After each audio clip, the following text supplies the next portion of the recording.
નમસ્કાર ખેડૂત મિત્રો. તો ફરી એક આજના આ નવા વિડીયોમાં તમારું સ્વાગત છે. તો મિત્રો, સરકાર દ્વારા ખેડૂતો માટે મોટી ખુશખબર આવી ગઈ છે. તો મિત્રો, પીએમ કિસાનનો 22મો હપ્તો 26 તારીખ એટલે કે સોમવારના રોજ ખેડૂતોના ખાતામાં જમા થઈ જશે. એટલે કે મિત્રો, સોમવારના રોજ 2000 ખેડૂતોના ખાતામાં જમા થઈ જશે.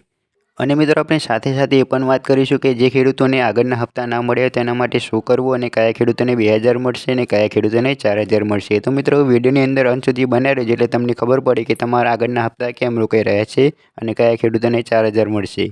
તો મિત્રો, વિડીયોને શરૂ કરતાં પહેલાં તમે ચેનલ પર નવા હોય તો ચેનલને સબસ્ક્રાઈબ કરી દેજો અને વિડીયો પસંદ આવે તો વિડીયોને લાઇક કરી દેજો. તો મિત્રો, આપણે આગળ વાત કરીએ કે કેન્દ્ર સરકાર નવા વર્ષ 2026ની શરૂઆતમાં ખેડૂતોને ખુશખબર આપવા માટે તૈયારી કરી ચૂકી છે. એટલે કે મિત્રો, ખેડૂતો પ્રધાનમંત્રી કિસાન સન્માન નિધિ યોજના હેઠળ મળતા હપ્તાની આતુરતાથી રાહ જોઈ રહ્યા છે. એટલે કે મિત્રો, 22મા હપ્તાની રાહ જોઈ રહ્યા છે ખેડૂત મિત્રો. તો આ વર્ષે પણ ખેડૂતોના બેંક ખાતામાં 3 હપ્તા સીધા જ જમા કરવામાં આવશે. એટલે કે મિત્રો, ખેડૂતોના ખાતામાં ડીબીટી દ્વારા પૈસા જમા કરવામાં આવશે. અને મિત્રો, દર 4 મહિને સરકાર ખેડૂતોના ખાતામાં 2000 જમા કરે છે. એટલે કે મિત્રો, દર 4 મહિને 2000નો હપ્તો એમ કરીને વર્ષમાં 3 હપ્તા આપવામાં આવે છે. તો મિત્રો, આપણે આગળ વાત કરીએ કે આ વર્ષે ફેબ્રુઆરીમાં પહેલો હપ્તો જમા થઈ શકે છે. ગત વર્ષ નવેમ્બરમાં હપ્તો જમા કરવામાં આવ્યો હતો. તે સમય મર્યાદા પછી અધિકારીઓ ફેબ્રુઆરી મહિનાના પહેલા અઠવાડિયામાં સહાયનો 22મો હપ્તો પૂરો પાડવાની વ્યવસ્થા કરી રહી છે. આનાથી દેશભરના લાખો ખેડૂતોને ખેતી ખર્ચમાં રાહત મળી શકે છે. અને મિત્રો, પીએમ કિસાન યોજનાનો 21મો હપ્તો ખેડૂતોના ખાતામાં નવેમ્બર મહિનામાં જમા કરવામાં આવ્યો હતો. તે જ રીતે ફેબ્રુઆરીના પહેલા અઠવાડિયામાં 22મો હપ્તો ખેડૂતોના ખાતામાં જમા કરવામાં આવશે. તો મિત્રો, આપણે આગળ વાત કરીએ કે બીજો હપ્તો એટલે કે મિત્રો 23મો હપ્તો જૂન અથવા જુલાઈમાં જારી થવાની ધારણા છે. ખરીફ સિઝનની શરૂઆતમાં આ ભંડોળ ખેડૂતોના બીજ અને ખાતર ખરીદવા માટે નોંધપાત્ર મદદ કરશે. ચોમાસાની ઋતુ દરમિયાન ખેતીમાં વ્યસ્ત ખેડૂતો માટે આ સમય મહત્વપૂર્ણ છે. સરકાર દ્વારા નક્કી કરાયેલા સમયપત્રક અનુસાર ફંડ સીધો ખેડૂતોના ખાતામાં ટ્રાન્સફર કરવામાં આવશે. તો મિત્રો, આપણે આગળ વાત કરીએ કે ત્રીજો હપ્તો એટલે કે 24મો હપ્તો ઓક્ટોબર અથવા નવેમ્બર મહિનામાં ટ્રાન્સફર થઈ શકે છે તેવી અપેક્ષા છે. આ રોકાણ સહાય રવિ પાકની મોસમની શરૂઆતમાં ખેડૂતોને સહાય પૂરી પાડશે. આ નાણાકીય સહાય તહેવારોના મોસમમાં ખેડૂત પરિવારોને નોંધપાત્ર રાહત આપશે. કેન્દ્ર સરકાર સમગ્ર વર્ષ દરમિયાન 3 હપ્તા કુલ 6000 રૂપિયાની સહાય આપી રહી છે.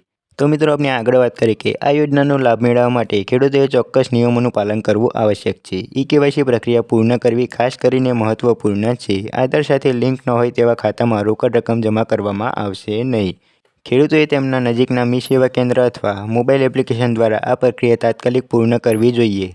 તો મિત્રો, આપણે આગળ વાત કરીએ કે કોને 22મો હપ્તો મળશે એટલે કે કયા ખેડૂતોને 22મો હપ્તો મળવાપાત્ર છે. તો મિત્રો, 22મો હપ્તો તેવા તમામ ખેડૂતોને મળશે જેમને ઈ-કેવાયસી પૂર્ણ છે, જેમના જમીનના દસ્તાવેજો અપડેટ કરાવેલા છે અને જેમનું બેંક એકાઉન્ટ આધાર સાથે લિંક છે, જેમના નામે જમીન છે અને પીએમ કિસાનમાં રજિસ્ટર્ડ છે.